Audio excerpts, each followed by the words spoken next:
Assalamualaikum warahmatullahi wabarakatuh. Halo semuanya, kembali lagi bersama saya, Mas Teddy Daraningrum, NPM 2201060012, mahasiswi dari Program Studi Tadris Matematika IAIN Metro Lampung. Di sini saya akan menjelaskan tentang fungsi trigonometri pada mata kuliah kalkulus diferensial pertemuan yang kedua. Nah, pada kesempatan kali ini kita akan membahas tentang sebab materi fungsi trigonometri pada mata kuliah kalkulus. Nah, untuk materi yang pertama yang akan kita bahas yaitu tentang definisi fungsi sinus dan kosinus. Nah, teman-teman sekalian, mungkin telah melihat definisi fungsi trigonometri pada sebelumnya atau pada masa SMA itu berdasarkan segitiga siku-siku, yaitu berdasarkan perbandingan sisi-sisi pada segitiga siku-siku, di mana sin theta dihasilkan dari depan per hip itu hipotesa ya teman-teman, atau sisi miring dari segitiga siku-siku ini.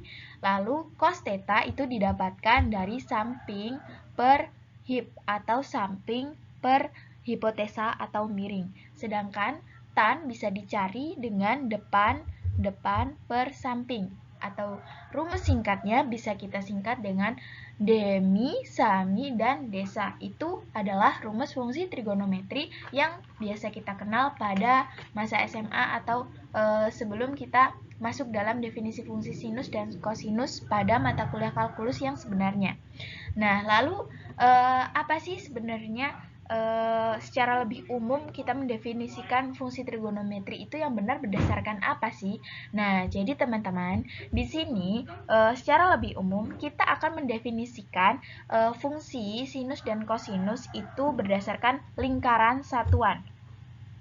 Lingkaran satuan yang kita nyatakan C. Nah, ini lingkaran satuan yang kita nyatakan C adalah lingkaran dengan jari-jari 1 pada pusat di titik asal. Dia mempunyai persamaan x kuadrat plus y kuadrat sama dengan 1. Nah, misalkan A adalah titik 1,0. Jadi gini teman-teman.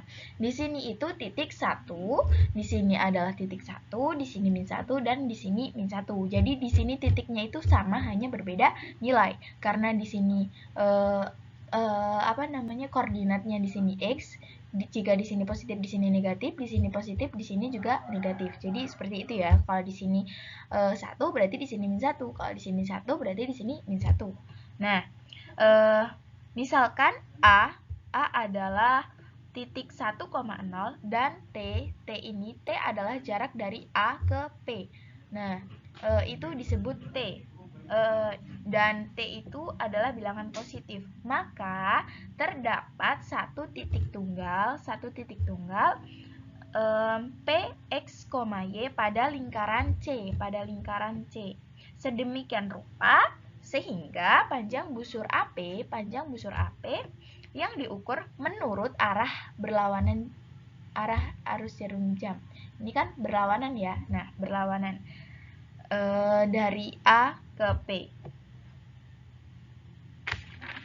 Sehingga kita mendapatkan definisi, yaitu diberikan sebuah bilangan real T dan titik P, X, Y pada lingkaran satuan, maka kita memperoleh sin T sama dengan Y dan cos T sama dengan X, di mana sin T adalah jarak titik P terhadap sumbu X. Nah, di mana sih sin T itu terletaknya? Jadi di sini ya teman-teman, ini adalah P dan ini ke sini adalah X. Nah, kenapa dibalik seperti itu ya? Karena kenyataannya memang X itu kan vertikal, mendatar ya. Sedangkan Y itu dia tegak lurus. Nah, di mana sin T sama dengan Y, dan sin T itu adalah jarak titik P terhadap sumbu X. Jadi sin T itu terletak di sini ya teman-teman. Ini garisnya, ini P, ini X. Nah, ini X. Nah, Lalu cos T sama dengan X adalah jarak titik P terhadap sumbu Y. Jarak titik P terhadap sumbu Y. Nah, ini disebut cos T. Nah, itulah definisi fungsi sinus dan kosinus yang ada pada satuan lingkaran. Lalu setelah kita mempelajari tentang definisi, kita akan mempelajari tentang sifat-sifat dasar sinus dan kosinus. Beberapa kenyataan segera jelas kelihatan dari definisi yang baru saja saya jelaskan tadi ya. Pertama, karena T dapat berupa sebuah bilangan sebarang bilangan real, daerah asal untuk fungsi sinus maupun kosinus adalah min tak hingga sampai tak hingga. Kedua, X dan Y selalu berada di antara min 1 dan 1. Nah, X itu selalu berada di antara min 1 dan 1. Karena di sini saya sudah jelaskan tadi ya. Di sini 1, di sini 1, di sini min 1, di sini min 1. Jadi, X dan Y itu sudah pasti selalu berada di antara min 1 dan 1. Jadi, daerah hasil untuk fungsi sinus dan kosinus adalah interval min 1 dan 1. Nah, karena lingkaran mempunyai keliling 2pi, nilai T dan T ditambah 2pi menentukan, nah nilai 2pi dan T itu menentukan titik P, X, Y yang sama. Jadi, sin T ditambah, sin T itu adalah sin T ditambah 2pi dan cos T plus 2pi sama dengan cos T. Itu memunculkan sifat yang pertama. Lalu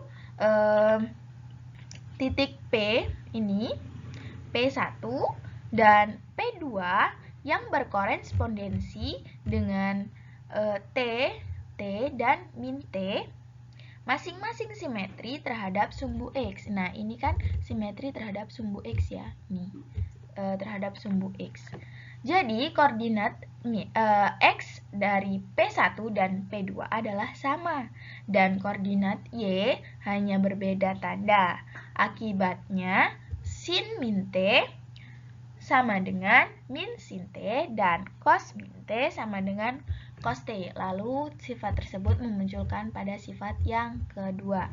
Lalu selanjutnya yaitu titik P3. Ini P3 ya. P3 dan P4 yang masing-masing berkorespondensi terhadap T ini T, dan pi per 2 min T simetri terhadap garis Y, ini simetri terhadap garis Y sama dengan X. Sehingga koordinat-koordinatnya saling bertukar. Ini berarti bahwa sin pi per 2 min T sama dengan cos T, ini ya. Dan cos pi per 2 min T sama dengan sin T. Nah, akhirnya di bawah ini adalah sebuah identitas yang penting yang menghubungkan fungsi dari sinus dan kosinus. Nah, identitas ini menyusul dari kenyataan bahwa titik X, Y, ini X, Y berada pada lingkaran satuan. Karena itu, X dan Y memenuhi persamaan X kuadrat plus Y kuadrat sama dengan 1. Atau bisa kita tuliskan cos T kuadrat plus sin T kuadrat sama dengan 1. Atau cos kuadrat T plus sin kuadrat T sama dengan 1. Dan sin kuadrat T ditambah cos kuadrat T sama dengan 1. Nah, itulah sifat dasar sinus dan kosinus, yaitu ada 4 ya teman-teman. Nah, lalu setelah kita mempelajari tentang sifatnya, kita akan lanjut mempelajari tentang grafik sinus dan kosinus. Nah, di sini itu untuk menggambarkan grafik Y sama dengan sin T, Y sama dengan sin T itu, dan Y sama dengan cos T, kita akan membuat tabel nilai gambar titik-titik yang berkorespondensi dan hubungkan titik-titik ini dengan kurva mulus. Nah, dengan kurva mulus ya. Namun, sedemikian jauh kita mengetahui nilai-nilai sinus dan kosinus hanya untuk sedikit nilai T. Untuk sedikit. Jadi nilai T itu ya terletak di sini ya. Ini itu nilai T. Nah, sejumlah nilai lainnya dapat kita tetapkan dari penalaran geometri. Misalnya, T sama dengan pi per 4, maka T menentukan titik setengah jalan berlawanan putaran jarum jam mengelilingi lingkaran satuan di antara titik 1,0 dan 0,1. Nah, teman-teman sekalian bisa lihat ya, gambarnya itu seperti itu. Lalu, berdasarkan simetri X dan Y akan berada pada garis Y sama dengan X, sehingga Y sama dengan sin T dan X sama dengan cos T akan sama. Jadi, dua kaki segitiga siku-siku OBP, ini OBP adalah sama, dan sisi miring hipotenusa ini, hip, itu adalah satu. Nah, teorema Pitagoras dapat diterapkan untuk memberikan 1 sama dengan x kuadrat plus x kuadrat sama dengan cos kuadrat pi per 4 ditambah cos kuadrat pi per 4. Dari ini kita simpulkan bahwa cos pi per 4 sama dengan 1 per akar 2 sama dengan akar 2 per 2. Secara serupa, sin pi per 4 sama dengan akar 2 per 2. Kita dapat menentukan sin T dan cos T untuk sejumlah nilai lain T. Nah, dengan menggunakan hasil ini, kita dapat menjumlahkan bersama dengan sejumlah hasil dari kalkulator. Ini ya, ini untuk menjumlahkan grafik. Lalu kita peroleh grafik yang sama, yaitu diperlihatkan dalam bentuk seperti ini. Nah, ini Y sama dengan cos T, Y sama dengan sin T. Nah, cos T itu berapa? 1.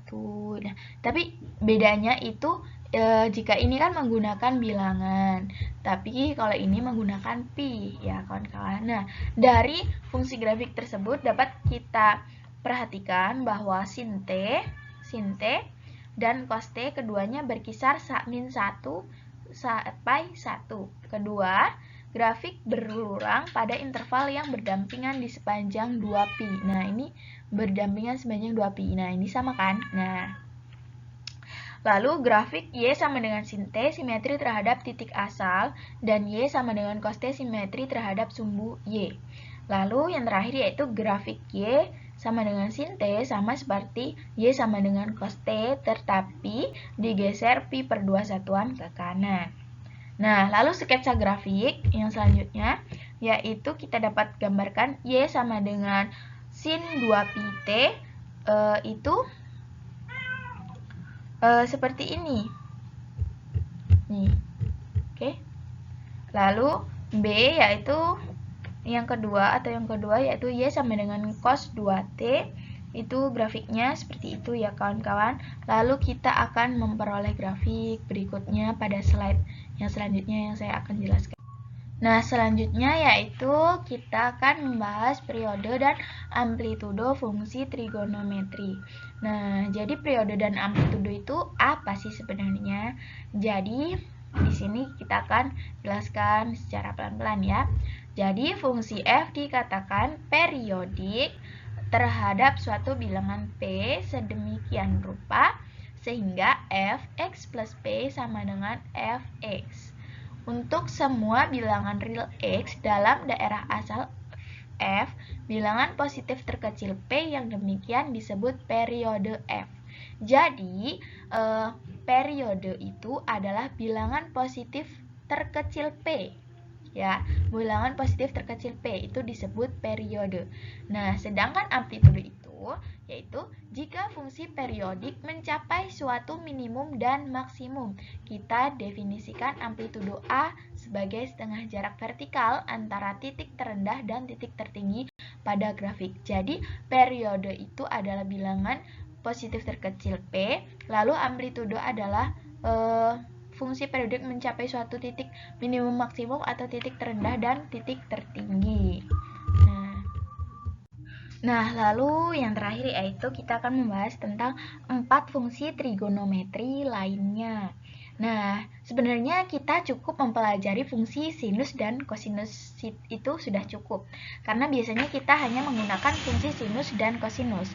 Tapi penting juga kita untuk memperkenalkan tentang 4 fungsi trigonometri lainnya, yaitu seperti tan T sama dengan sin T per cos T, secant T sama dengan 1 per cos T, sedangkan kotangen T sama dengan cos T per sin T, dan kosekant T sama dengan 1 per sin T. Jadi sebenarnya dari 4 fungsi trigonometri lainnya ini hanya mengoperasikan sin T dan cos T. Seperti itu ya teman-teman. Jadi 4 fungsi trigonometri lainnya itu sebenarnya sama saja, menggunakan sin dan cos. Jadi seperti itu.